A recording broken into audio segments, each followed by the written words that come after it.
Diálogos. Vamos a orar nuevamente antes de comenzar este estudio. Sí, los invito a orar. Padre, en el nombre de Jesús te agradecemos nuevamente, Señor, por las oraciones y por este tiempo que ahora nos permites tener de estudio. Ayúdame, Señor, sosténme, guíame, dame sabiduría y también a mis hermanos para que estén atentos al estudio y atentos también a examinarse a sí mismos y estar dispuestos a arrepentirse y también a enfrentar estos pecados que guardamos en el corazón y que son tan dañinos. Señor, ayúdanos, te lo ruego, en el nombre de Jesús. Amén. Bien, hermanos, continuamos entonces con esta serie de pecados respetables. Y pensaba, hermanos, sobre lo que significan estos pecados respetables. Y pensaba, por ejemplo, en los deportes o en cualquier disciplina en la que logran grandes hazañas. Todas esas cosas no se lograrían si no fueran por los ejercicios, en el caso de los deportes, básicos. Posturas, no sé, imaginemos el básquetbol, por ejemplo, si un basquetbolista no aprende a dar bote al balón y avanzar con él correctamente, jamás va a poder hacer esas clavadas impresionantes que vemos en la NBA. O lo mismo los futbolistas, si no aprenden a avanzar con el balón, no van a llegar a ser goleadores o ágiles pasando a otros jugadores. Eso de manera positiva, ¿cierto? Lo básico es importante. Bueno, de manera negativa, para mí esta serie de pecados respetables son pecados que son como básicos, pero no en el sentido como despreciando lo básico, así como cuando uno dice, oh, qué básico, y lo desprecia, sino son como la base. Así como en una edificación la base es importantísima para levantar una edificación, una casa. Bueno, estos pecados son la base para que pueden llegar a ser grandes pecados o llegar a consecuencias mucho peores de lo que parecen al principio. Por eso lo importante de estudiar esto y de combatirlo, de lucharlo, de no rendirse en estas cosas y de darle entonces importancia a esto. Y el pecado, o la continuación más bien del pecado que se veía en el estudio anterior, hoy veremos lo que titulamos como las malezas de la ira, que en otras palabras sería como las consecuencias de no tratar esa ira o ese enojo que se veía en el estudio anterior por nuestro hermano Iván. Entonces veremos hoy los resultados que a largo plazo provocan la ira no tratada. Lo que el autor de este libro en el que basamos el estudio, Jerry Bridges, llama como las malezas de la ira. Y él usa esta palabra porque la palabra malezas o las malezas siempre son algo que queremos deshacernos. Si tenemos una huerta, las malezas hay que controlarlas. Y simplemente si crece mucha maleza, sobre todo en este tiempo, es peligroso, puede llevar a que fácilmente se propague un incendio y puede pasar una catástrofe. Del mismo modo, entonces, como decía al principio, este pecado de la ira, del enojo, puede llegar a provocar grandes incendios, hermanos, en nuestra vida. Entonces son malas hierbas, las de la ira, son nocivas, son malignas. Pueden envenenar nuestra mente y también la mente o el espíritu de los que nos rodean. No es solo que me afecte a mí, sino que sobre todo este pecado de la ira afecta a mi entorno. Entonces la ira no resuelta puede convertirse en un problema espiritual grave, generando estas malezas. Y hay muchas personas que aceptan la ira como parte de la vida, pero la Biblia, hermanos, insta a deshacerse de ellas debido a sus peligrosas consecuencias.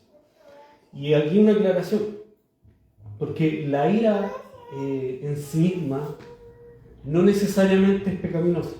Lo tocaba un poco Ibar en el estudio anterior. Dios está iriado contra el pecador constantemente.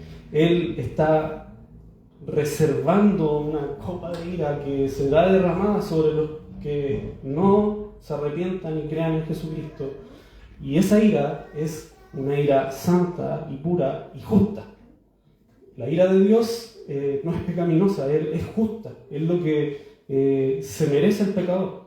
Y en parte la ira que nosotros podemos llegar a sentir en un principio puede que no sea pecaminosa también, pero si no sabemos llevarla al Señor, termina siendo pecaminosa. Porque nosotros somos caídos, somos imperfectos, no somos perfectamente santos como Dios. Y el hecho de que estemos creados a su imagen y semejanza es que naturalmente sintamos ira. Y como decía, en cierta forma es hasta correcta hasta un punto. Por ejemplo, si nosotros amamos a nuestros hijos o amamos el milagro de la vida que orábamos recién, el que se geste una vida, naturalmente vamos a sentir ira o un sentimiento profundo de injusticia al saber que estén abortando niños o que estén abusando a niños. Ese sentimiento natural de ira es porque tenemos ese sentido de justicia que lo tenemos gracias a que somos creados a imagen de Dios. Pero debemos tener, como decía, llevar esta ira a los pies del Señor, porque solo de Él es la venganza. Y si nosotros la guardamos, puede volverse en algo negativo para nuestras vidas. Hecha esta aclaración, continuamos. La mayoría de hermanos de nosotros tendemos a pensar que nuestra ira ocurre en episodios solamente. Nos enojamos y luego lo superamos. Tal vez nos disculpemos o tal vez no. Pero de alguna manera la persona con la que estemos enojados lo supera y la vida continúa. Así a veces ocurre habitualmente, más bien en nuestras vidas. La relación ha sido marcada pero no rota. No es una buena manera así de convivir, hermanos. Pero es tolerable, lo toleramos y continuamos nuestra vida así de esta manera, enojándonos, poniéndonos en la buena, a veces no, pero como podemos seguir saludándonos, no sé, con algún conocido, amigo, colega, a veces con nuestras propias esposas o esposos, en el caso de las mujeres. Lo toleramos y seguimos viviendo así, pero eso se va acumulando y puede provocar grandes conflictos. Entonces la ira suele ser tolerada o ignorada, pero las escrituras la asocian con pecados como amargura, calumnia y malicias. En Efesios 4:31 dice Pablo: quítense de vosotros toda amargura, enojo, ira, gritería, maledicencia y toda malicia. Y a Colosenses también les dice algo similar, a los Colosenses en el capítulo 3, verso 8. Pero ahora dice: dejad también vosotros todas estas cosas, ira, enojo, malicia, blasfemia, palabras deshonestas de vuestra boca. Volviendo a Efesios, pero un poco antes de lo que leíamos, en el capítulo 4, 26 al 27, Pablo dice: airaos, pero no pequéis. No se ponga el sol sobre vuestro enojo, ni deis lugar al diablo. Entonces aquí Pablo estaba diciendo: enójense, pero no pequen. Se enfatiza que esto no necesariamente está probando la ira. Pablo no está diciendo la ira, o sea, airíense, todo lo que quieran. El énfasis que Pablo está haciendo es que no se ponga el sol sobre vuestro enojo. Él manda a manejar la ira rápidamente para evitar que se arraigue en nuestros corazones. Pablo simplemente daba por sentado que nosotros no íbamos, o en este caso los efesios, se enojarían fácilmente. Entonces él les diría cómo manejarlo. Básicamente le está diciendo: no te aferres a tu ira, supéralo rápidamente. Por eso que agrega la aclaración: no dejes que el sol se ponga en tu ira. En el mejor, y esto lo dice Jerry Bridges, dice: en el mejor de los casos, la ira es pecado. Escuchen, en el mejor de los casos, la ira es pecado. De forma irónica. Con rara excepción de la verdadera ira justa que comentaba anteriormente. Y en el peor de los casos, conduce a pecados aún mayores. O sea, cuando nosotros experimentamos ira, por nuestro estado caído, en el mejor de los casos va a ser ese sentimiento de pecado, va a ser pecaminoso ese sentimiento de ira, en el mejor de los casos. Y en el peor va a llevarnos a otras consecuencias, a tomar la venganza en nuestras manos, a dañar a otra persona o también dañarnos a nosotros mismos. Entonces, la verdad es que tiene bastante razón esta frase de Jerry Bridges. Entonces vamos a ver ahora cómo identificar o cómo se manifiestan más bien estas malezas, ¿cierto? En un huerto hay todo tipo de malezas. Y así también en cómo se manifiesta la ira. Una forma de manifestarse es el resentimiento. El resentimiento es una ira sostenida fuertemente. Surge en el corazón de una persona que está maltratada de alguna manera, pero que no se siente capaz de hacer nada al respecto. Un empleado puede sentirse maltratado por su jefe, pero no se atreve a reaccionar de manera enojada, por lo que internaliza su ira como resentimiento. Esto va amargando al afectado, en este caso, al que tiene esta ira. Se afecta, es como que se envenenara de adentro hacia afuera. Otro ejemplo: una esposa puede reaccionar de manera similar hacia un esposo abusivo o una persona tímida hacia un amigo dominante. Es como, creo que es normal, o todos podemos ver en la historia de nuestra vida algún amigo en el colegio que era introvertido y todos le hacían bullying, como conocemos hoy. Y esa persona quizás nunca respondía, pero internamente se estaba envenenando de una manera, y incluso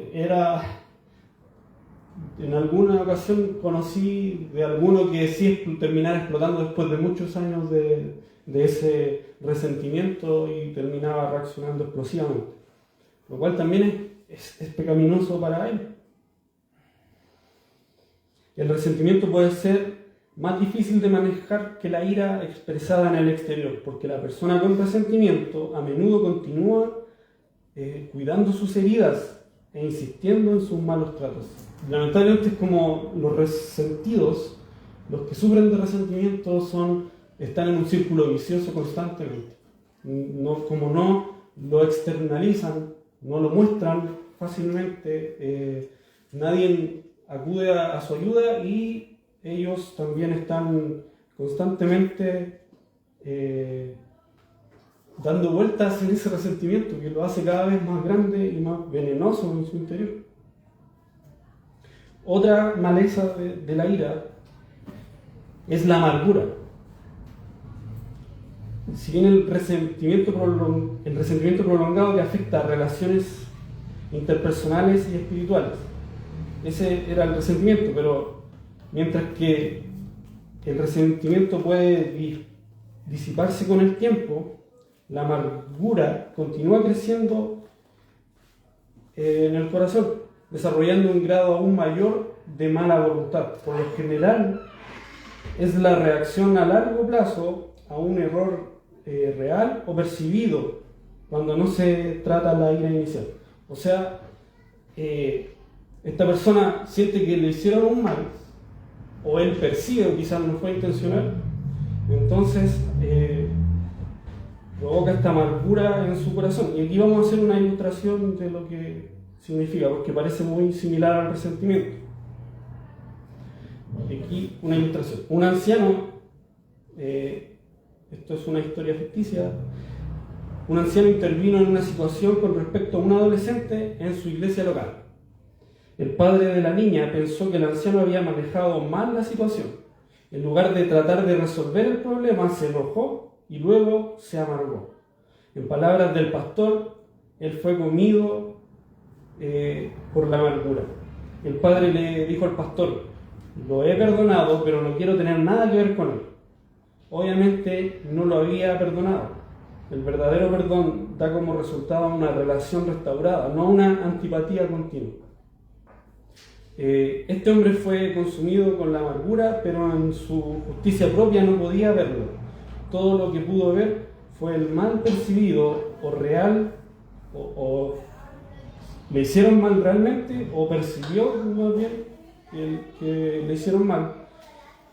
Y él continuó constantemente insistiendo en este sentimiento que le provocó este mal percibido o real. Entonces, como ilustra esta historia, la amargura con frecuencia ocurre dentro de una familia de la iglesia local. Alguien está maltratado, o al menos esa persona cree que ha sido maltratado, y en lugar de tratar de resolver el problema, deja que su dolor crezca y con el tiempo se vuelve amargo. O puede ser que ella trató de resolver el problema y la otra persona no le respondió. También es algo que suele suceder. Tal vez incluso acudió a alguien del personal pastoral que desestimó su queja y en lugar de escuchar con atención, y se intensificó su dolor. Pero independientemente, hermanos, de los malos tratos reales o percibidos, la amargura nunca es una opción bíblica. Podemos ser heridos y reconocer que hemos sido heridos sin amargarnos. Podemos llegar a eso. Eso significa perdonar de verdad. Por supuesto, la amargura puede ocurrir en cualquier relación interpersonal, pero es especialmente amarga cuando crece entre las personas que deben amarse. La familia de la iglesia es un ejemplo. Y suele pasar esto, hermanos. Creo que es real que en las iglesias, lamentablemente, puede que se dé mucho esta maleza de la amargura. Como veíamos el ejemplo. Vemos una mala actitud de alguien y creemos que esa persona lo está haciendo a propósito contra nosotros y no tratamos eso. Y solo quedamos con ese daño y terminamos amargándonos. Y quizás nunca estuvo en la intención de la otra persona hacernos ese mal que percibimos. Y terminamos entonces creando un enemigo ficticio, entre comillas, porque es real, es de carne y hueso, pero no es nuestro enemigo realmente, sino que es ficticio en nuestro corazón. Y eso, hermanos, es lamentable. Por eso el llamado es a conversar las cosas entre nosotros, hermanos. Y si vemos quizás una mala actitud de alguien que quizás no es tan maduro en la fe, debemos perdonar, hermanos. Estamos llamados a perdonar y lo vamos a ver más adelante, pero creo que es bueno decirlo desde ya, el perdonar, sobre todo si el daño es de parte de alguien que está creciendo recién en el Evangelio o llegó recién a la iglesia. Deberíamos perdonar y seguir adelante, no dejar que la amargura entre en nuestros corazones. Si bien la amargura, como lo ejemplificábamos aquí, tiene que ver con factores externos, al fin nosotros somos responsables de este pecado. No podemos justificarnos que el otro hizo que yo terminara siendo amargado. No, nosotros somos responsables de esa amargura que se crea en nuestro corazón y debemos hacer todo lo posible para que eso no se desarrolle, no crezca esa maleza en nuestros corazones. Otra maleza, la hostilidad y la enemistad. Estos son esencialmente sinónimos y denotan un nivel más alto de mala voluntad que la anterior, que la amargura. Mientras que la amargura puede en cierto grado estar marcada por un comportamiento educado, o sea, yo siento amargura por un hermano, pero soy protocolar con él, lo saludo, al final como que finjo una relación con él. No lo trato, sino que finjo. Bueno, la hostilidad y enemistad va más allá. Generalmente esta hostilidad o enemistad se expresa abiertamente. A menudo toma la forma de denigrar o incluso de hablar con odio hacia o sobre las otras personas. Y aunque la amargura se puede albergar dentro del propio corazón, la enemistad o la hostilidad casi siempre extienden su veneno para involucrar a otras personas. O sea, caemos en el hablar mal de la persona con otros y en perjudicar entonces la honra de la otra persona.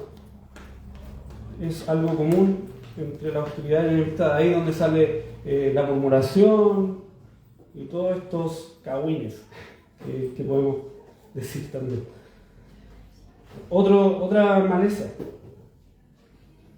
la última que veremos como ejemplo, pueden haber muchas, hermanos, pero estas son quizás las principales y más comunes: el rencor, guardar odio hacia alguien, lo que puede llevar a deseos de venganza. Y en la Biblia, hermanos, tenemos muchos ejemplos de esto.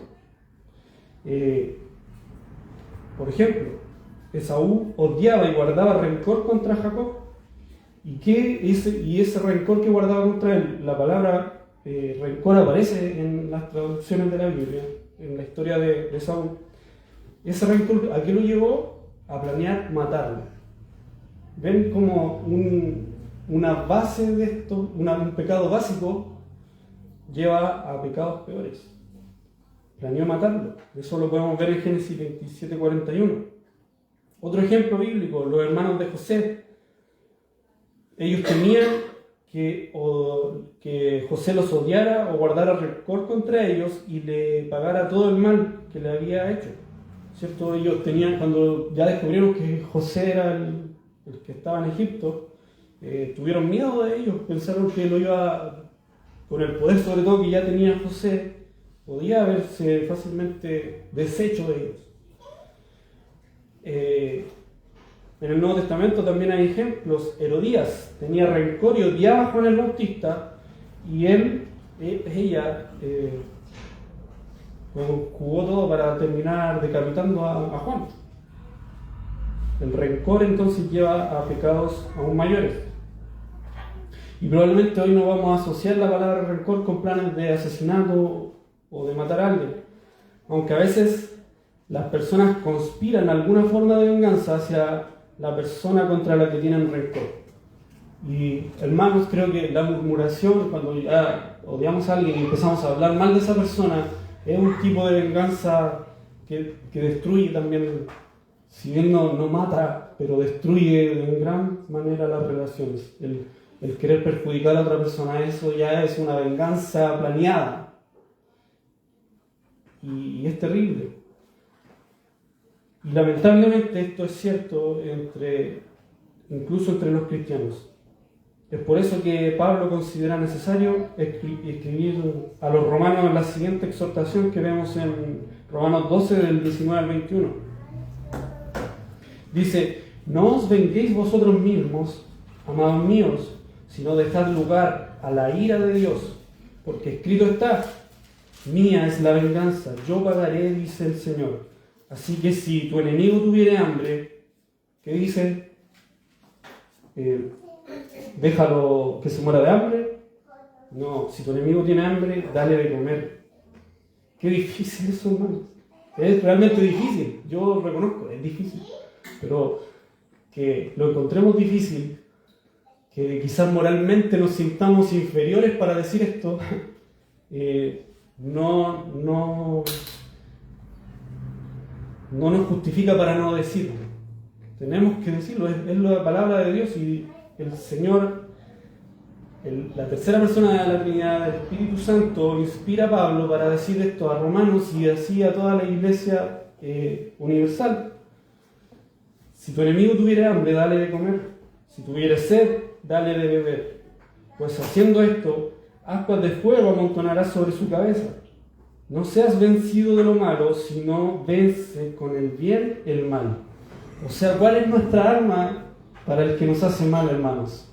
¿Cuál es nuestra espada para el que desea nuestra destrucción? Aquí dice Pablo que nuestra espada, nuestra pistola, no sé, ponga lo que usted quiera en sus manos como arma, es el bien. Debemos combatir al mal con bien. Ese es el principio aquí. Incluso esto puede aplicarse, hermanos, entre nosotros mismos. Puede eso, uno, el que hagamos de corazón el bien al que está haciéndonos mal, o va a acumular ascuas de fuego sobre su cabeza, o va a hacerlo, en el caso de la iglesia, recapacitar al que es cristiano. Recapacitar en que, así como mi hermano me está pagando con bien el mal que yo le estoy haciendo, ¿cuánto más Dios? Nosotros merecíamos ser condenados, pero Él con bien nos pagó, nos ofreció esta salvación gratuitamente. Entonces esa es la forma que debemos tratar el rencor. Porque como veíamos, el rencor ya es planear una venganza contra el que guardamos ese rencor. Ahora, ¿cómo cortamos entonces estas malezas? Ya las hemos identificado. Ya sabemos cuáles son las malezas en este huerto. ¿Cómo las cortamos? Lo que debemos tener claro es que la ira a la que nos aferramos no solo es pecaminosa, sino también espiritualmente peligrosa. Si miramos con detenimiento estas malezas, veremos cómo aumentan de tamaño la mala voluntad y la disensión. La ira, hermanos, nunca es estática, nunca se queda quieta, va avanzando, igual que las malezas. Si no son tratadas en un huerto, siguen saliendo, invaden el huerto y al final la planta que debería crecer termina atrofiada porque las malezas ya cubren el sol, les quitan el agua. Lo mismo se aplica, hermanos, en nuestros corazones. Iván decía que si teníamos uno de estos pecados que son contrarios al fruto del Espíritu, entonces el fruto del Espíritu nunca se va a desarrollar completamente en nosotros. Y lo decía acertadamente. Aplicándolo como decimos ahora, si estas malezas crecen entre nosotros, jamás ese verdadero, la planta o el fruto que esperamos en nuestra huerta, jamás va a ser bien desarrollado como esperamos.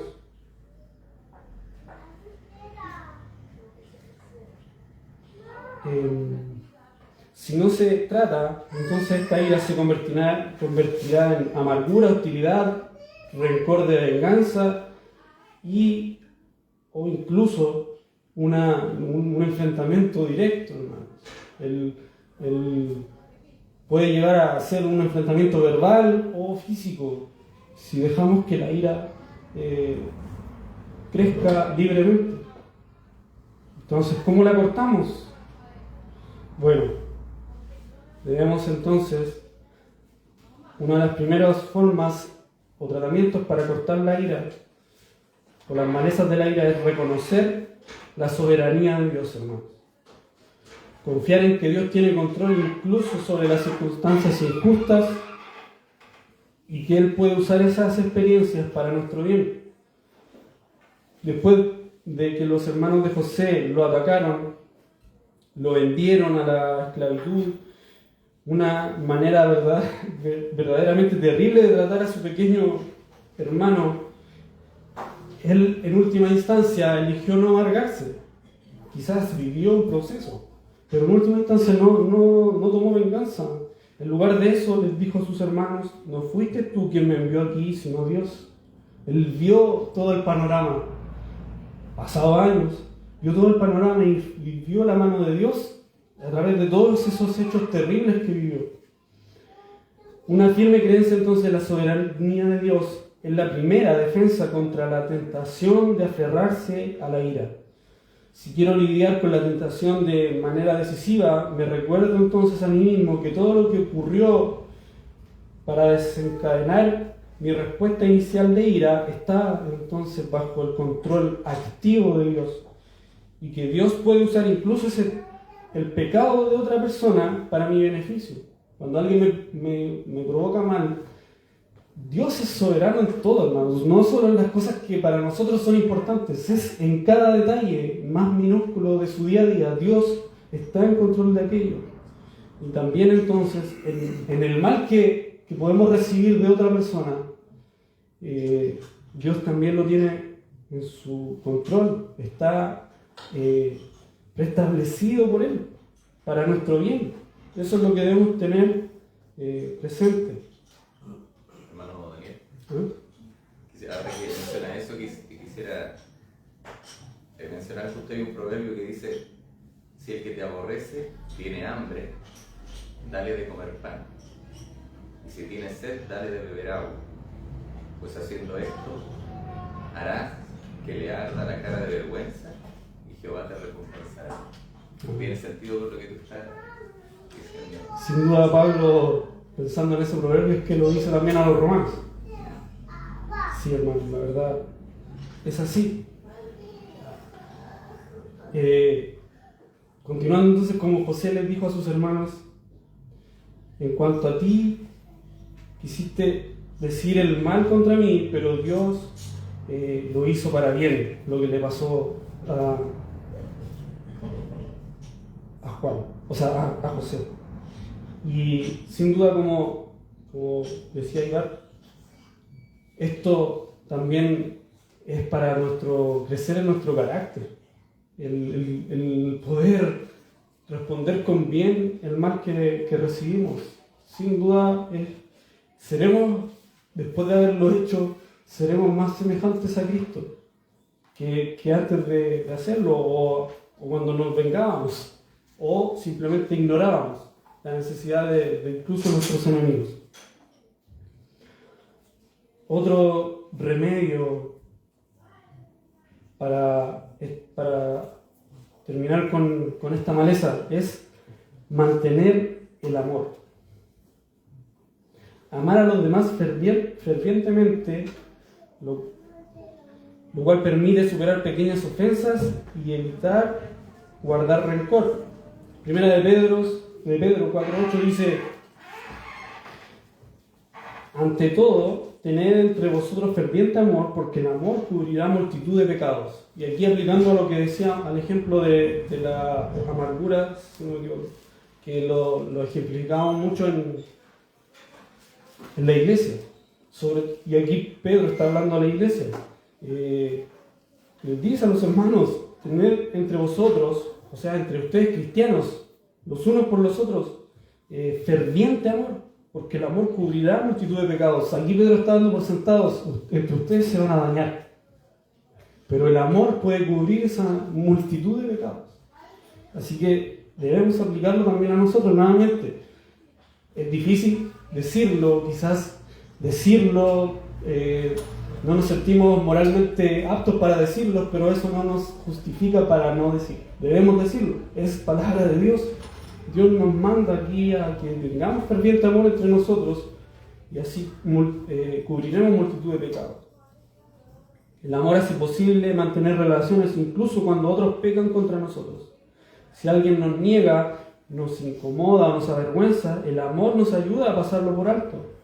Recuerde, hermanos, podemos elegir cómo reaccionamos ante las acciones reales o percibidas de otras personas, y el amor es una opción increíblemente poderosa y debería ser nuestra opción habitualmente.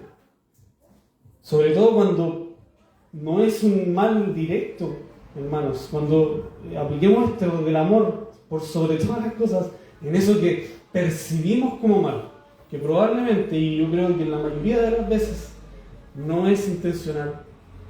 Que me enojo porque alguien no me saludó, quizás no te vio, hermano, no te vio y no te saludó por eso. Quizás su mente estaba en otra cosa, pero nosotros podemos elegir amarle y cubrir ese pecado que percibimos nosotros, que quizás no era la intención del hermano, cubrirlo con amor, o elegir amargarnos y terminar una relación que pudo haber sido beneficiosa para ambos e incluso para la iglesia. Puede llegar a grandes consecuencias la amargura. Entonces aquí, sobre todo en esas circunstancias, el amor debe actuar. En 1 Corintios 13:5, hablando sobre el amor, Pablo dice: el amor no se comporta con rudeza, no es egoísta, no se enoja fácilmente, no guarda rencor. Entonces, hermanos, tiendes a guardar en tu mente los errores que te han hecho, que han cometido contra ti. Este es un camino seguro a la amargura. La declaración, puedo perdonar pero no puedo olvidar, ¿cierto? Es famosa. Simplemente, hermanos, esa declaración, esa frase no es cierta, no es verdadera. El perdono pero no olvido no es bíblico. Si sigues ensayando mentalmente viejas heridas que ocurrieron hace meses o incluso años, no has perdonado a esa persona. Simplemente estás alimentando tu amargura, estás alimentando esa maleza, estás regando intencionalmente esa maleza que está quitándole la vida al fruto. Para no mantener registro de errores significa que dejamos de llevarlos a nosotros mismos o a otra parte, o sea, debemos olvidarnos. No significa que mágicamente borramos el dolor de nuestros recuerdos, no podemos hacer eso, pero podemos evitar llamarlos activamente o alimentarlos. Y si nos viene a la mente involuntariamente, si se nos viniera estos recuerdos, tal vez provocados por otro incidente, podemos descartarlo de inmediato. Podemos negarnos a darle un punto de apoyo en nuestros pensamientos conscientes. O sea, debemos luchar contra eso, hermanos. El perdonar debe ser una actitud activa, valga la redundancia. Perdonamos a alguien y en nuestra mente debemos intencionalmente luchar contra toda nuestra carne que quiere odiar a esa persona. Debemos luchar, eso significa perdonar en el ámbito humano. Porque el perdón de Dios es perfecto, Él realmente no toma en cuenta ya nuestra maldad. Pero nosotros debemos luchar, hermanos, para perdonar de corazón. Y esto nos lleva entonces al siguiente remedio o tratamiento para deshacernos de la maleza. Perdonar como Dios nos perdonó. Inspirado en la parábola del siervo implacable, que está en Mateo 18, 21 al 35, se resalta que el perdón verdadero implica reconocer que la deuda que otros tienen con nosotros es mínima comparada con la que nosotros teníamos con Dios. Jesús contó esta historia en respuesta a la pregunta de Pedro: ¿con qué frecuencia pecará mi hermano contra mí y yo lo debo perdonar? Pedro hace esta pregunta a Jesús: ¿cuántas veces debo perdonar a mi hermano? Pero Jesús no le da un número, sino que, no exactamente, sino en cambio, Él le contó esta parábola que corta al corazón de cómo podemos perdonar. Y leamos esta parábola que está en Mateo 18, del 21 en adelante. Esta parábola de Jesús es impresionante. Del Mateo 18, 21 al 35. Dice, versículo 21, entonces se le acercó Pedro y le dijo: Señor, ¿cuántas veces perdonaré a mi hermano que peca contra mí? ¿Hasta 7? Jesús le dijo: no te digo hasta 7, sino hasta 70 veces 7. Por lo cual, el reino de los cielos es semejante a un rey que quiso hacer cuentas con sus siervos. Y comenzando a hacer cuentas, le fue presentado a uno que le debía 10,000 talentos. A este, como no pudo pagar, ordenó a su señor venderle y a su mujer e hijos y todo lo que tenía para que se le pagase la deuda. Entonces aquel siervo postrado le suplicaba, diciendo: Señor, ten paciencia conmigo, yo te lo pagaré todo. El señor de aquel siervo, movido a misericordia, le soltó y le perdonó la deuda.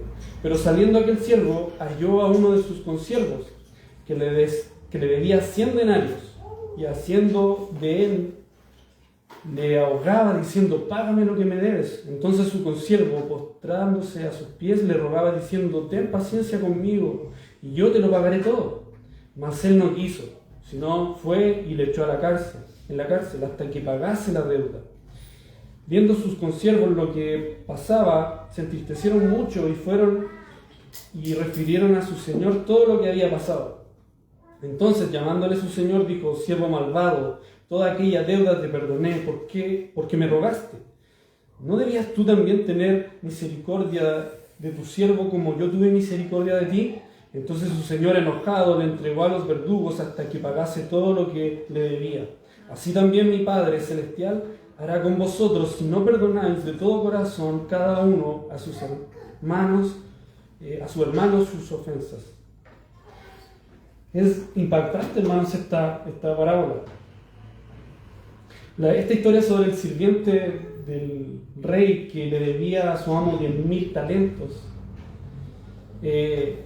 esa es una enorme suma, hermanos, y que equivalía en ese entonces, según Jerry Bridges, a 200.000, no estoy seguro si la traducción es correcta, hermano, pero probablemente sí, 200.000 años o 200 años de salario de un trabajador como él.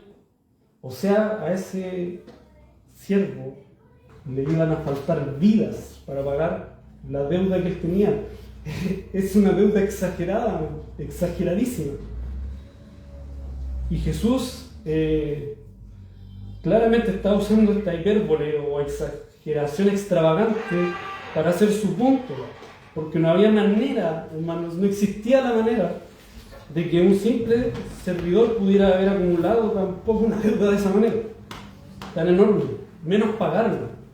O sea, él podía, si bien él dijo véndanlo junto con su familia, eso no cubría, no alcanzaba a cubrir nada. El mensaje de esta parábola gira sobre la gran diferencia entre estas dos deudas. Una era más de llevándola a dólares. La deuda del primer siervo era más de 6.000 millones de dólares, si lo lleváramos a lo que hoy, al valor de hoy. 6.000 millones de dólares. Había que ganarse la lotería varias veces.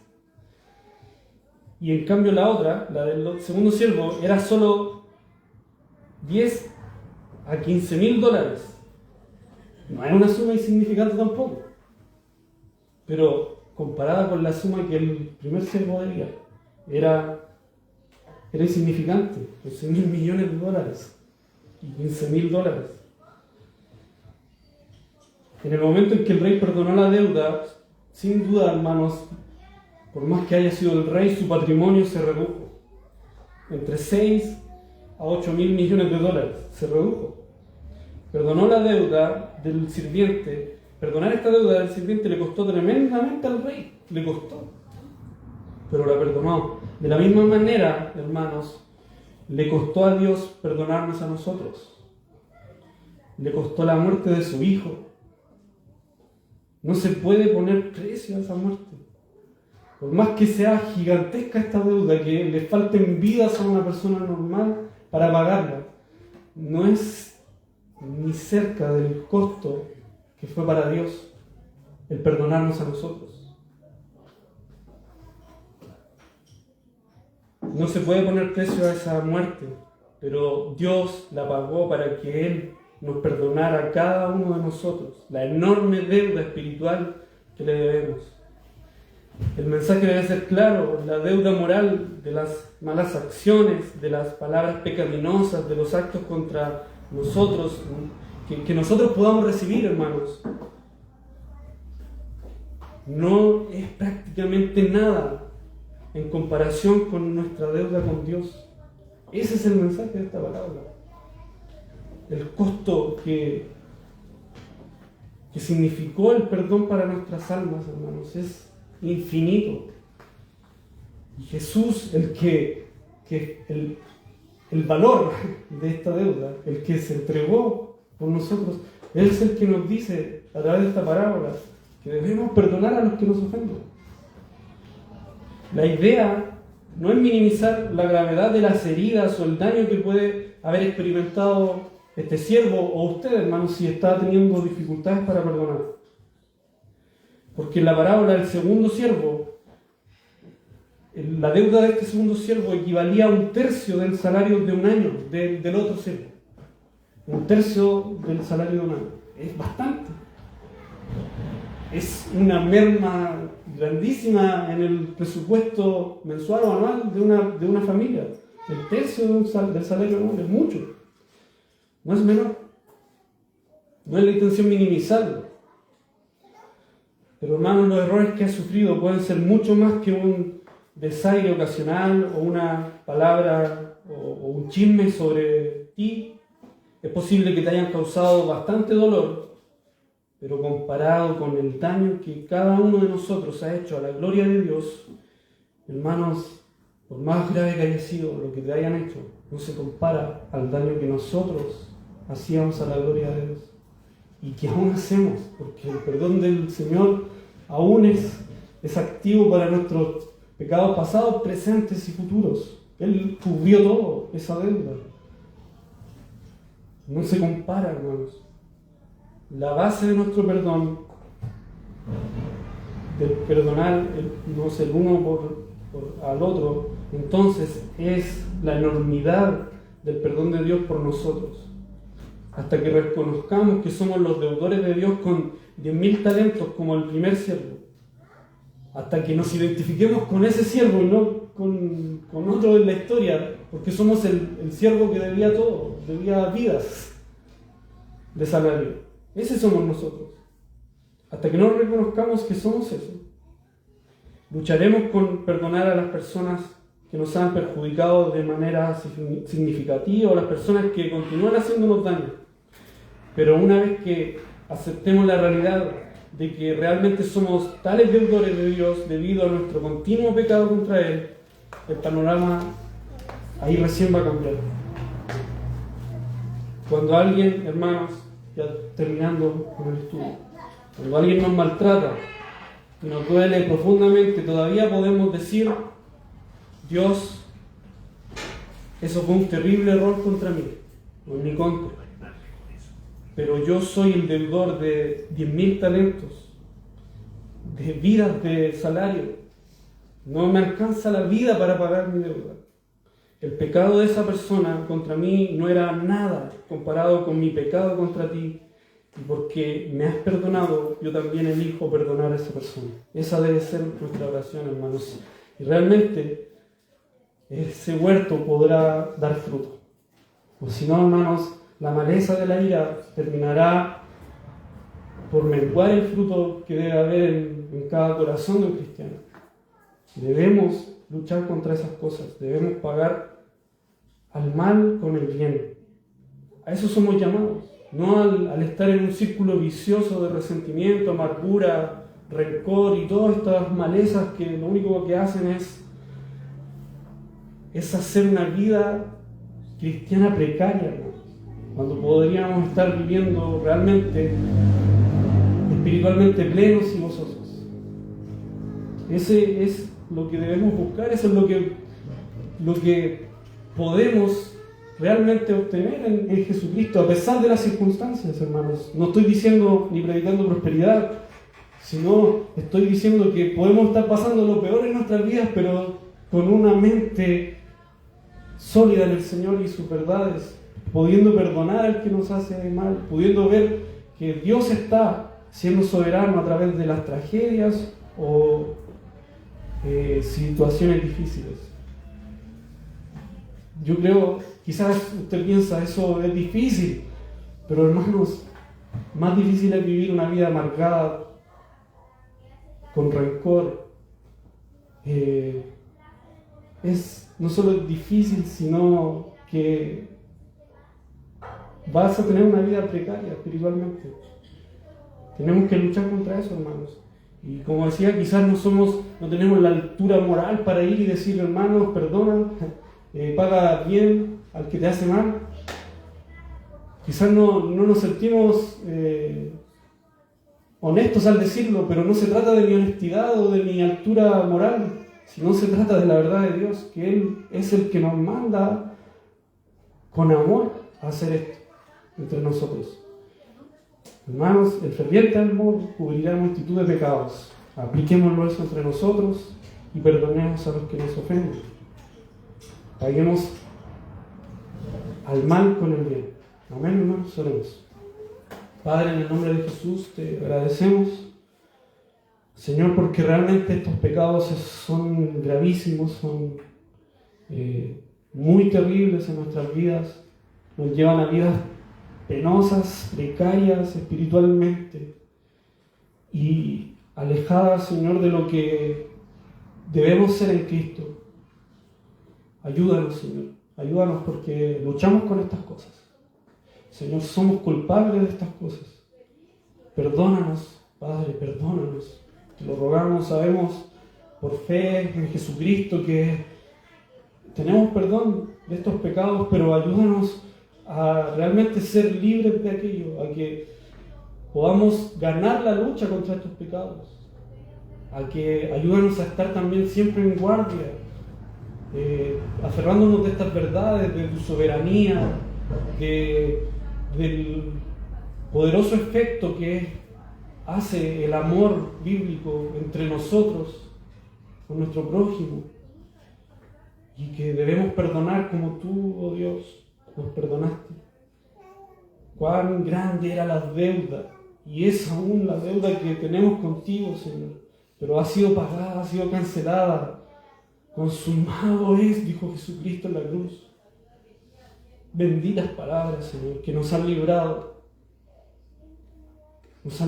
de la eterna condenación, Señor. ¿Cuánto te debíamos, oh Dios? ¿Cuánto te debíamos? Es inmenso, Señor, el valor de nuestra deuda. Ayúdanos a ver ese inmenso valor que no podemos vislumbrar hasta el final, porque es infinito, Señor, porque tú eres infinito. No se trata de lo grande que ha sido nuestro pecado, sino de lo grande que ha sido el ofendido, y ese eres tú, oh Dios. Que el buen entendimiento de esto nos ayude a perdonar al que nos ofende a nosotros, porque comparado con nuestra ofensa hacia ti no es nada, Señor. Ayúdanos, oh Dios, te lo ruego. Ayuda a esta iglesia, ayuda a cada hermano, Señor, ayuda a cada matrimonio que sufre también con estos sentimientos el uno por el otro, a los hijos contra los padres, a los hermanos contra los hermanos.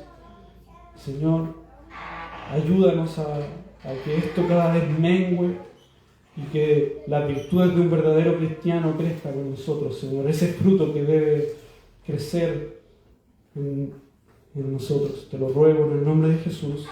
Amén.